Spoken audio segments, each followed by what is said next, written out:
Copilul meu iubit, ce-n taină mă chemi și plângi înfrigurat.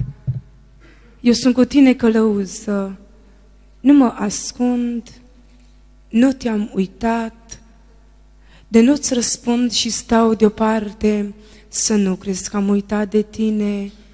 De nu răspund când tu ai vrea, copilul meu, îți fac un bine. De știi cât rău ți-ar fi făcut împlinirea multor rucea tale, de aș fi lucrat cum ai cerut, cum ai fi plâns cu înfrigurare, de știi tu câte dintre cereri nu ți-ar fi fost decât povară, ai fi înțeles de ce răspunsul mereu întârzie să apară, căci un răspuns la rugăciune ai primit atunci și tu, tot în dragoste lucrat am, chiar și atunci te-am zis doar nu, căci multe sunt îngăduite, dar nu sunt toate cu folos. Am vrut să crești în cunoștință, să fii mai bun, mai credincios. Am vrut ca în orice împrejurare să te încrezi numai în mine, știind că orice împrejurare lucrează în bine pentru tine.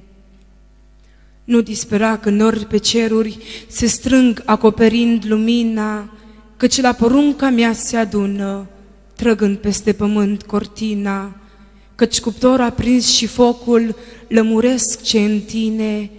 Dacă ai ști tot dinainte, nu te mai încrede în mine.